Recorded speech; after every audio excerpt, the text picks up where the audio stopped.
Um, I'm Tom West.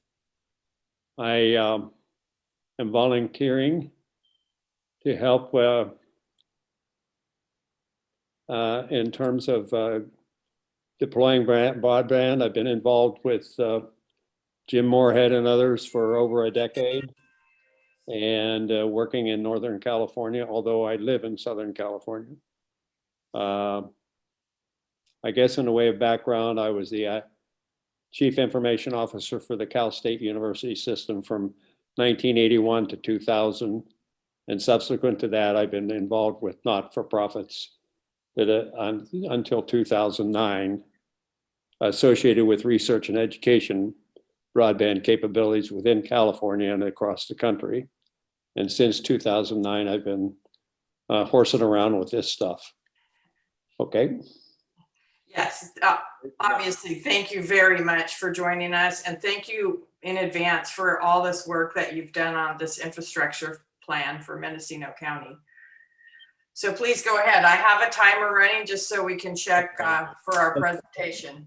Let's go back to the title page, Jeff. I want to point out that the Mendocino County Digital Infrastructure Plan 2019 to 2025 is one of the few counties in California that has actually done the strategic broadband plan. And while it's not perfect, it does provide a foundation upon which to build. And also it demonstrates, I think, to decision makers across the state that this is an important thing in terms of the Board of Supervisors and organizations like the BAMC in terms of taking leadership and not being reliant on the providers solving the problem because they haven't in 40 years. And I personally believe that each rural county in Northern California should follow Mendocino's suit. It's nice to know that Sonoma is doing it, Marin is doing it, and Napa, while Napa is not doing a strategic plan, it looks very much like a strategic plan. So our consortium is a leader in that respect. Next slide, please. The goal, as you can see here, is 98%. And I want to point out that Mendocino County is the 7th lowest in terms of broadband access of the 58 counties. And in order to get from 75% where we are today to 98%, we need to provide broadband access to an additional 9,000 households out of over 36,000. While California, and we're talking about getting to 6 megabits down and 1 up, which is the California standard. But the FCC is 25 and 3, and now the legislature, as you'll hear later, is debating whether to go to 25.3 or 25.25. So if they do, then that number will go up a bit. The goal of 101 megabits and 20 upload, I want to report that the 3 projects that have been developed here call for a standard offering of 100 and 100 and up to a gigabit. The objectives in the plan, there were 4 objectives in the plan. Next slide, please. The ones that are highlighted in red are the ones that we worked on with regard to the 3 implementation projects. Next slide, please. There are a number of assumptions that we undertook. The planning team consisted of Jeff Tyrell, Victor Broad from Fiber Channels, and Mitch Drake from City Smart. These are 2 individuals that I knew, and I hauled them in to help. They got paid a little bit, but they also provided a significant amount of pro bono time for the designs that we are offering to the county.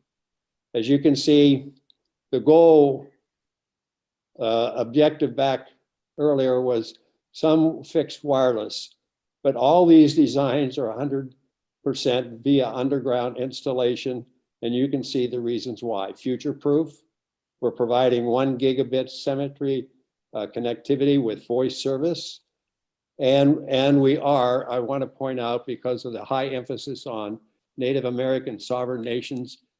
We are covering the 10 Native American nations that are federally recognized in Mendocino County. Next slide, please. Maximum speed is a gigabit. The standard offering to every home would be 1/100. And for low income customers, a guarantee of 25/25 at no more than $15 a month. Those are all requirements of the CASF infrastructure plan. Next slide, please. Project 1. The projects have 3 layers. There's a county-wide backbone designed to give redundancy and resiliency across the county. There's a local distribution capability, in other words, to get to various communities off of the backbone. And then finally, fiber to the home. So all of the costs are associated, including equipping all the homes that you see here, the unserved households of 3,943 in Project 1. And you can see the communities that they are covering. And this project capital cost is 158,000 or 158 million. This project was submitted to the CASF for consideration, and we'll come back and talk about where its status in a few minutes. Project 2, or let me show you the map. This is Project 1. As you can see, it goes from Covelo to Hopland. It's mostly along the 101 and a little bit east and west of the 101 into Willits, Brooks Trails, Ukiah, Hopland, Laytonville, northern Laytonville, and the Round Valley Covelo. Project 2, please. Next slide. Project 2 is to reach 2,716. And this one, as you can see, the capital costs are very significant. There are, I think, 19 communities we're trying to reach, but more importantly, it has a lot of county-wide backbone. If you think about cross routes from Fort Bragg to Willits, from Albion to Cloverdale. So there's a lot of long haul capabilities to provide the kind of robust infrastructure that a county like Mendocino needs. Anything else I want to say about this? That's it. Next slide. You can see where Project 2 is being deployed. Now we have this project written up and it's available on the website, and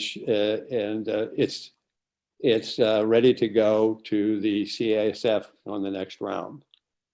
Next slide, please. Project 3.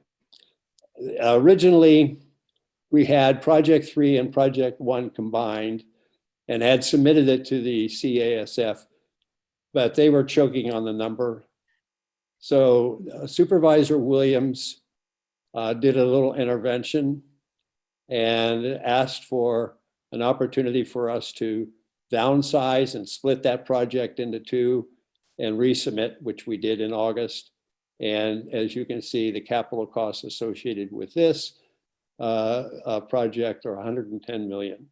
So in total, it's over $500 million to, in fact, put Mendocino at a place where it has the kind of capabilities it would need for the next half century. Show the slide. There you can see what we're picking up in Project 3. Next slide, please. Current status. As I mentioned, we have a grant application waiting. They promised that the decision would be made by March 30. It was deferred, by the way, and I'll tell you why it was deferred in a second. The decision is supposed to be made on March 31st, 2021. That is not likely to happen, and I'll explain that in a minute. The other 2, as I've indicated, we have them prepped, ready to go for submission when the next round of CASF grants are called for And under the legislation, it's supposed to be April 1, but the CPUC is most likely going to postpone that until sometime later. And some of us have recommended that they do that after the legislature closes, because there is some legislation that would impact what the speed standards are going to be, and also some other requirements in terms of locations versus how they're going to count the locations versus how they do it today. Next slide, please. One of the things that happened that caused our application to be deferred was the FCC announced the Rural Digital Opportunity Fund, $20 billion nationwide. It came out and it's a reverse auction. So the lowest bidder gets to deploy in what is called census block groups. And in Mendocino County, they identified 9,901 that were awarded to 5 winners. And you can see the winners are Frontier, Etheric Networks, LT Broadband, Commonet, and SpaceX. 5 minutes, Tom. Pardon me? 5 minutes. I have 5 minutes left? Yeah, 5 minutes of the 15. I'm in good shape. Okay. As you can see, then they have identified $46 million to do this job, whereas we're talking about over $500 million. So we have a real problem here in the fact that these funds and these winners, show the next map, please. This is where the winners have their awards. Frontier has Covelo and Round Valley, and the others have other sites, and they're somewhat disconnected, a lot of silos, but we are trying to meet with them and understand what their plans are. And thus far, our meetings have indicated they don't have much in the way of plans at the moment. Next slide, please. Then, most recently, the Tribal Stimulation Fund for $1 billion for tribes. The rules are not out, so I can't make much more comment on it now, but we're working with the tribes in terms of identifying how these funds might be supplemental or work with our projects. Next slide, please. And as you can see, these are where the 10 sovereign nations are in Mendocino County. And of course, the largest is the Round Valley Indian Tribes Reservation in north central or northeastern part of the county. And interestingly enough, Honey's identified that as the poorest served from schools, as well as Manchester down in the left. Next slide, please.